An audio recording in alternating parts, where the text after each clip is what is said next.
C'est Meryl.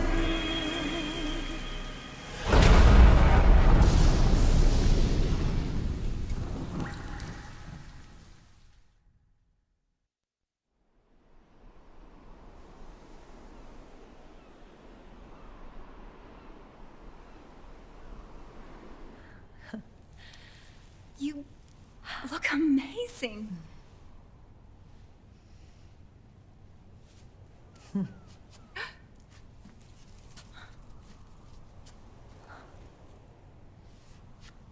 Congratulations.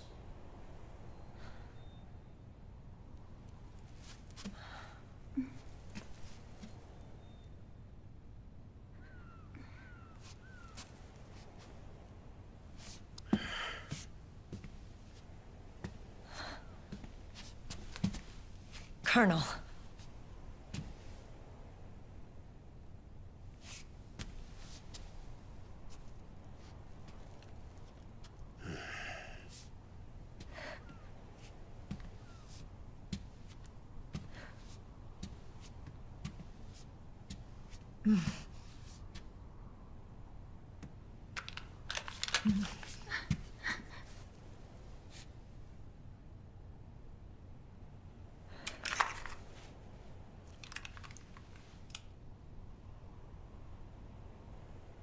You're going to walk me down the aisle. You're not angry anymore. Oh, I'm still mad. But now, you've got a chance to win me over.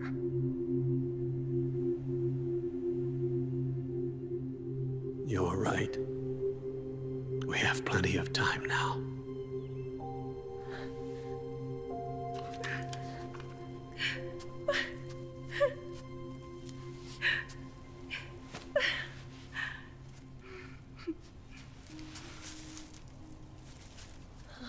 Meryl,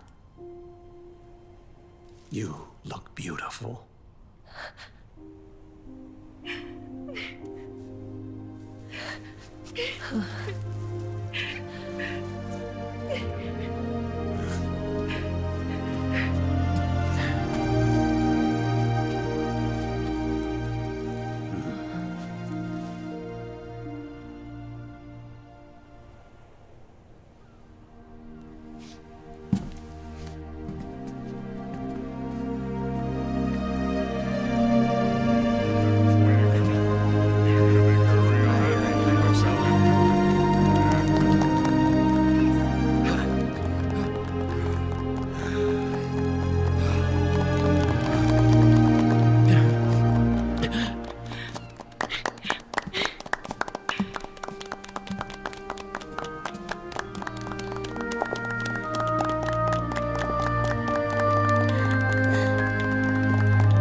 Dearly beloved, we are gathered here today to join these two in holy matrimony.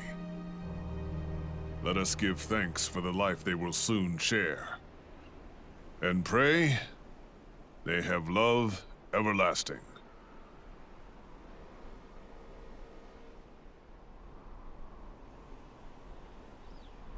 Now, let's all send this new team on their first mission. Huh? Hey, go on. Do it. Oh.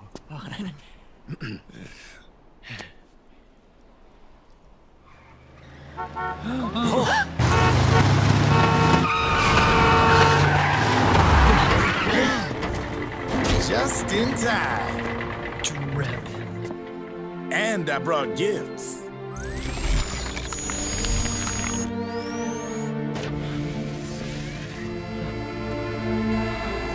A shower of flowers, compliments of Drebin.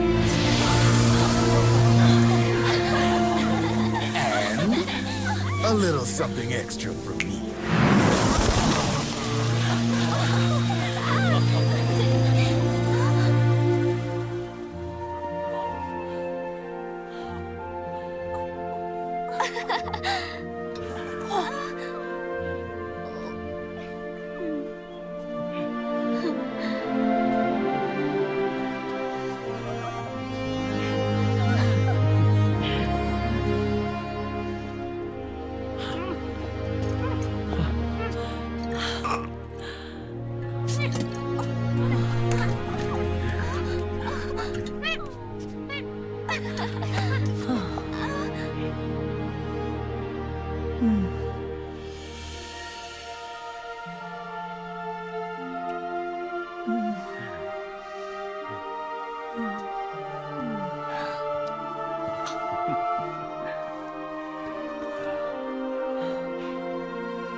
The bouquet!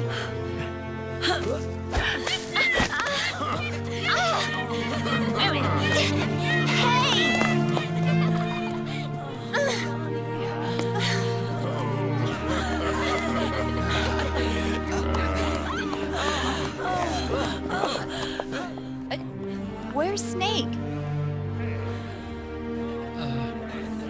Who knows? That guy always keeps you waiting.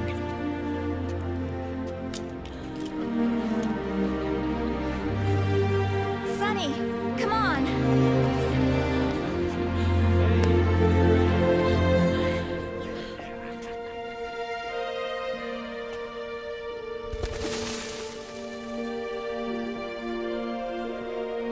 Snake.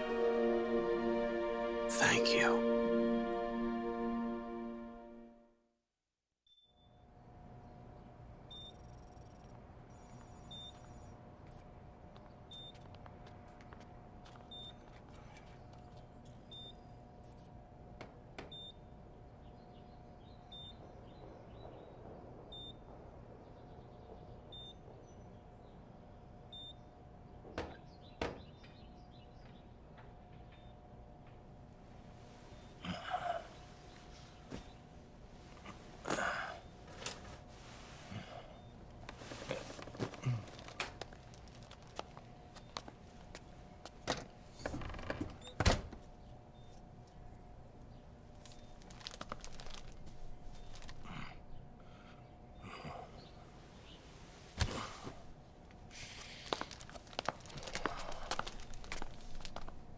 Jack, how are you feeling? Do you mind if I sit down?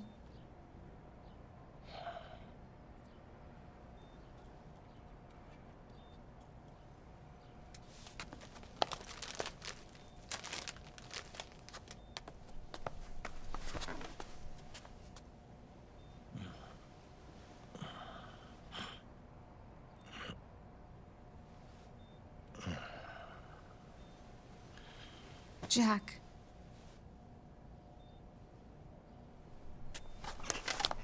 Don't shut me out. I need you to listen to me. What do you want? Come to laugh at me?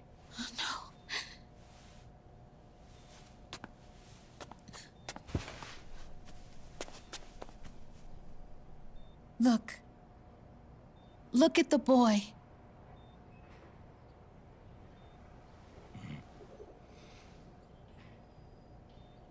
Cute. Campbell's kid. No.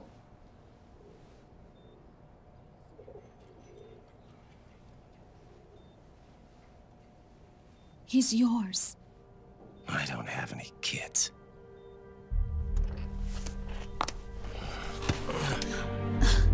He's your son. You said miscarriage. I lied. I had a healthy baby boy.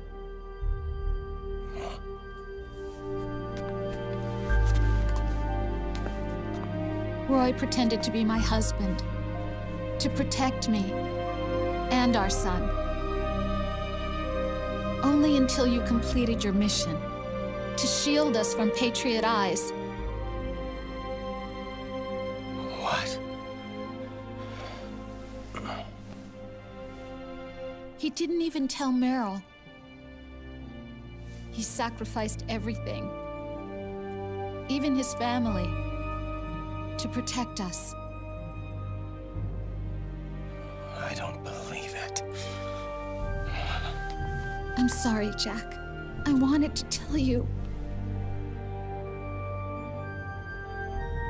So he's really...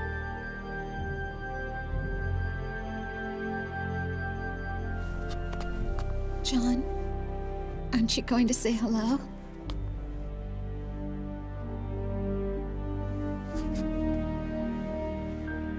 my son.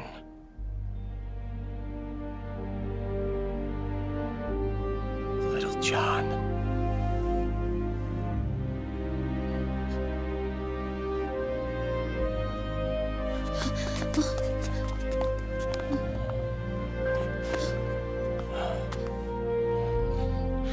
Scared of me, huh? I don't blame you. It's okay. I'm not scared. I think you're cool. Kinda like a comic book superhero.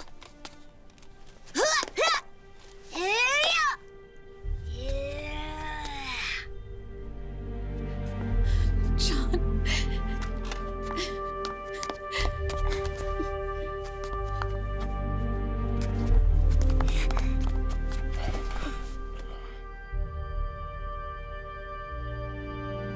Rose. I'm done running.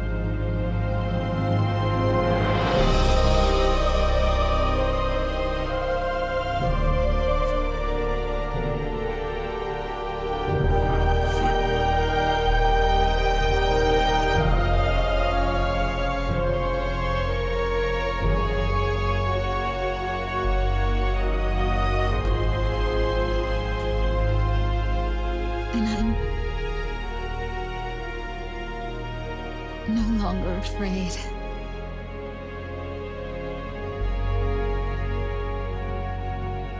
I'll never leave you alone again.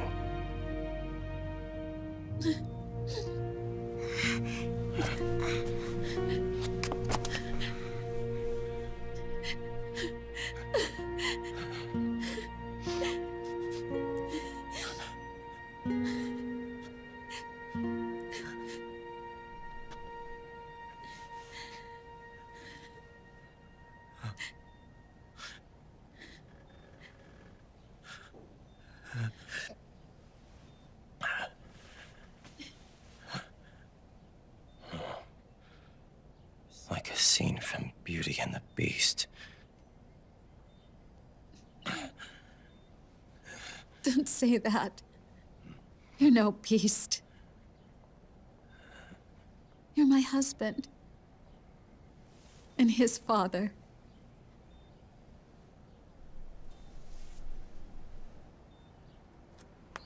And me, I'm going to do my very best to be the wife and mother this family deserves.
War has changed.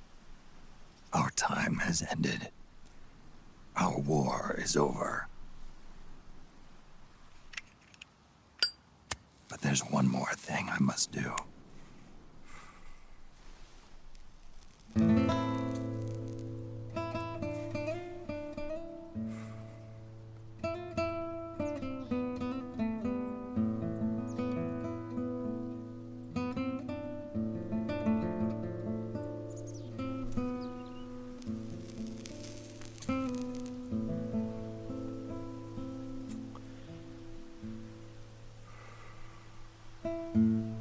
One last punishment I must endure.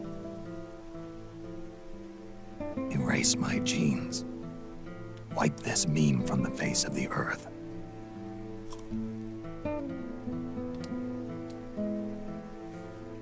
This is my final mission.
Nothing beats a stiff drink, huh? I didn't know you drank. I thought it was strictly soda for you. Not like I never touched the stuff. Soda just agreed with the nanos better. The nano machines break down alcohol before it has a chance to get you drunk. So, that explains it. No need to hold back anymore, huh? Yeah, well, it ain't all sunshine and rainbows. A lot of folks lost their entire sense of being the moment S.O.P. went offline. You mean SOPS? I heard some people are going through withdrawals. SOP syndrome. Yep. S.O.P. kept more than just alcohol under control. Those poor slobs are virtually naked now. From what I hear, over 10% are showing symptoms. I guess getting rid of the Patriots won't solve all our problems overnight. You, probably already suspected this, but I'm not actually an employee of AT Security. Huh? The Patriots raised me to be a gun launder. The Patriots? My earliest memories are of the LRA. They kidnapped me, forced me to fight. Yep, you're staring at a former child soldier. My parents, my brothers and sisters, all killed in the war. Guess that makes me what you'd call a war orphan. After that, the Patriots picked me up and brought me into the family business. I was Drebin, number 893. There's a whole lot of pawns like me all over the world. How do you suppose I laundered guns like I did? 'Cause they let me. In fact, I was under strict orders to back you guys from the start. You what? Hey, man. Don't take it personal. I wasn't the only one under their orders. Huh?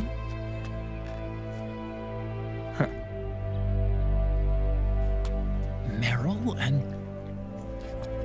They probably never realized it themselves, but... Rat Patrol, Team 01. Voila.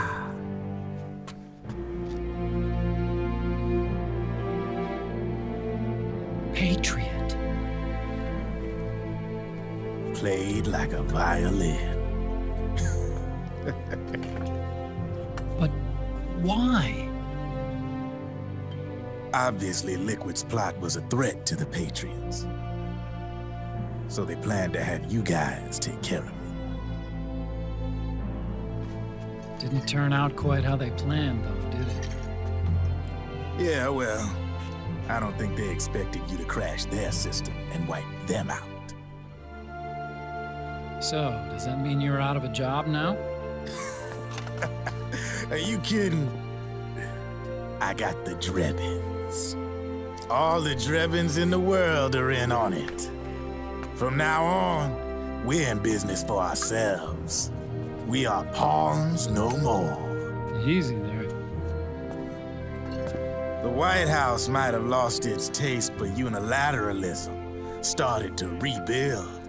But there's a lot of failed states out there that went bankrupt from their PMC habits, and they owe a shitload of money. Now, only question is, who's gonna pick up the tab?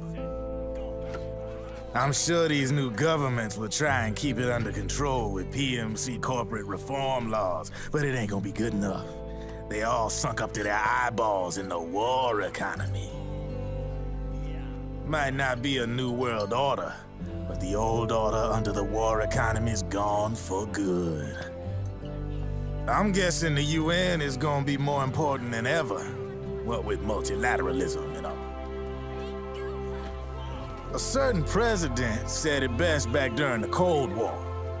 For in the development of this organization rests the only true alternative to war.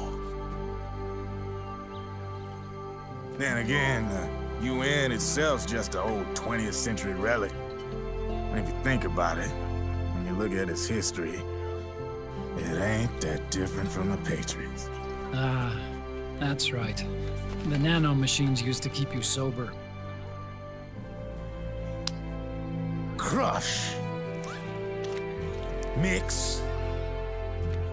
Burn. Repeat. Hey, Uncle Hal, can I give him the Mark III? Huh? He's kinda a new friend.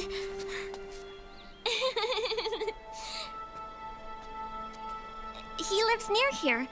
We can't understand each other's language, but we're having fun.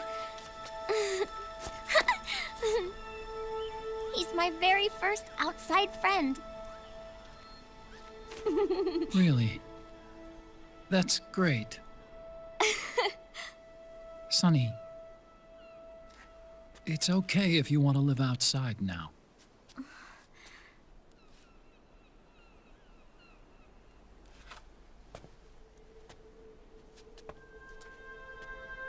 It's your life. There are other havens out there.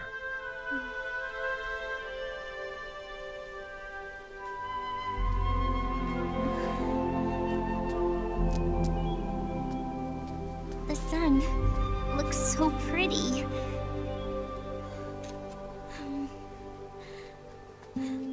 Sonny, I like it outside.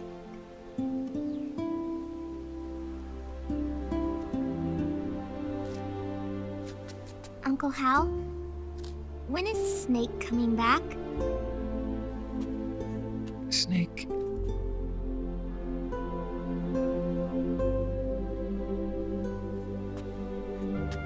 Is sick. So he went on a trip to help him get better. We're not going with him? No. He needs to be alone.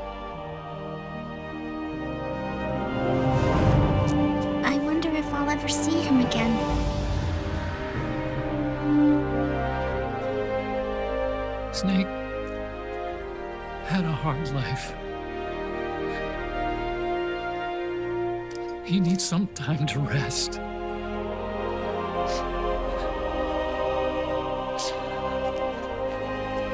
Are you crying, Uncle Hal? No. I'm not crying.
Sadly, this epilogue is not as sexy as the title may have you believe. You know, usually people plan their weddings weeks and days or months in advance. But then again, I'm not sure how much time has passed. Much like Aya Brea, when Meryl goes dressed up, she never forgets to bring her gun. I didn't realize till later that this could be seen as a reflection of, like, a scene in Metal Gear Solid 1. I noticed there that she didn't pull the gun away, she took the ammo out of it first. As if she was, like, afraid to, like, as if she was afraid that she was actually gonna pull it. So it was like, okay, I have to stop myself from doing that, but I can't stop pointing it at him. You look beautiful. Man, Meryl has really ripped back muscles and shoulder muscles, but then again, I guess that comes with the territory. And probably nanomachines. This timing must have been impeccable, because they must have been waiting on her, or waiting on him to, or somebody to carry her down. Or I guess probably Mei Ling was initially decided to do that. This detail I've always found just really weird is the fact that, of course, it's like the black guy is the preacher, or the priest. I don't know whether or not that's just a joke that obviously he's not a priest, but it's like, why else would he have this robe?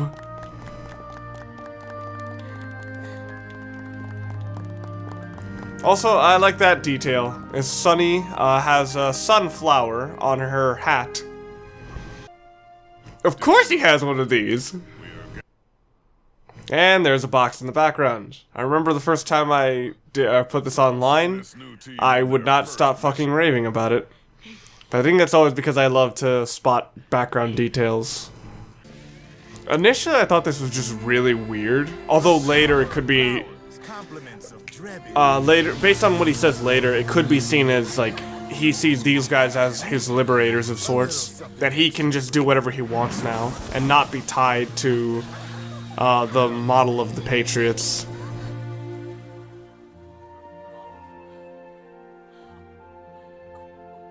It was at this moment that she grew a taste for South American kids, or South American youngsters. That makes her sound like a pedophile of the future. I'm just explaining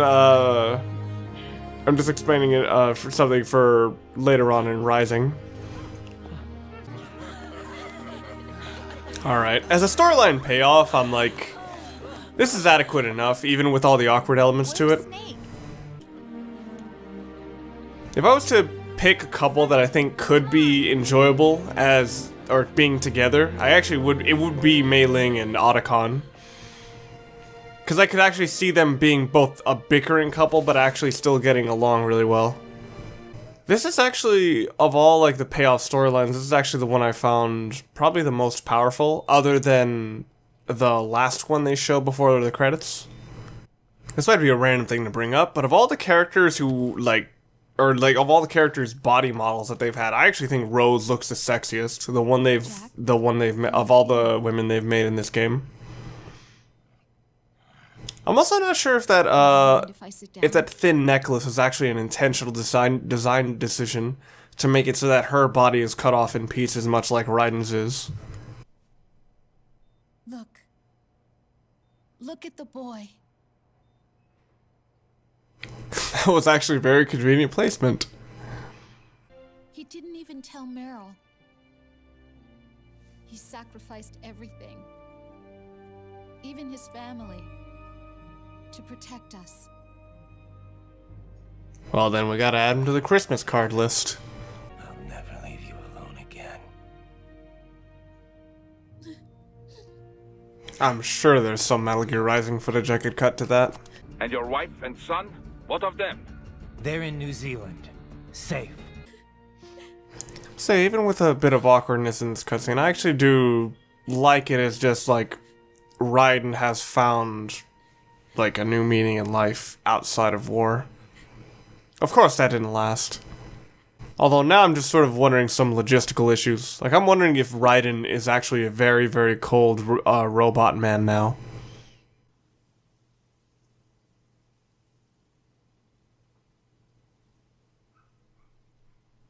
That's actually a really fitting title. Forever Loyal to the Flames of War. This scene is actually playing in the background at the main menu of the game. And that sounds like a weird detail to have in the background of that whole time. And it's like, oh, this could have been any time it was there. But the thing is, this is the only time that Snake is like pulls out a gun and tries what he tries right now.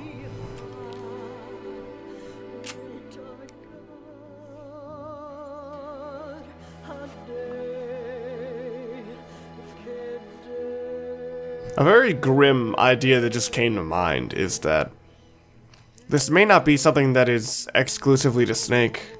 Yeah, I genuinely could see like somebody who wants to reunite with his comrades doing this in a veteran's graveyard.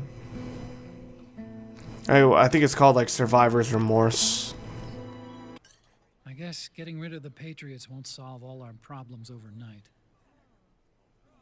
I actually kind of like this. That it's just sort of like saying, yeah, it's like as much as the Patriots were the ultimate bad guy, they're not, like getting rid of them isn't the easy fix. The Patriots played like a violin. I think a fiddle is a more appropriate instrument. I actually kind of like this as a explanation for how you're so much less alone in this game. That you have so much more backup. It at least fits the transition between Snake Eater to this game. Then again, the UN itself's just an old 20th century relic. And if you think about it, when you look at its history, it ain't that different from the Patriots. So I take it that's like the direct, yeah, this is what we're talking about, motherfuckers. So yeah, Drebin's dialogue here is very, very slow-paced, but I was fine with it, mostly knowing that it was the ending, or believing that it was the ending. It's a lot more tiring now knowing that it isn't the end of all of it, but yeah. I like it all the same. We're not going with him.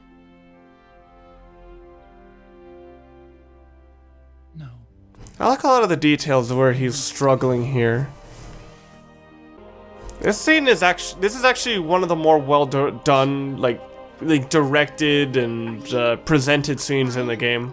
Like, it does a very good job of managing a lot of different emotions and a lot of information. Okay. While I'm not really a fan of what they chose to do for a lot of this the portion that will be coming up in the next video, I really do like the way they surprised, or they just revealed it to the audience.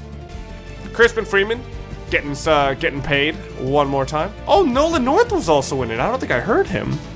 I don't remember a single time Hideo Kojima actually spoke, but apparently he was the voice of God, apparently. Same thing with Vulcan Raven, but I'm assuming it's probably from his samples. Leave you guys next time, or I'll leave you guys off here, because next time is the debriefing. And at 25:53, we have our grunt of the night. Noticing that Otacon's glasses were crooked, in a rather teasing manner, Sonny goes, "Ooh," to tell him to straighten it out. Thanks for watching, and I hope you'll join me next time when we watch the debriefing. See you guys then.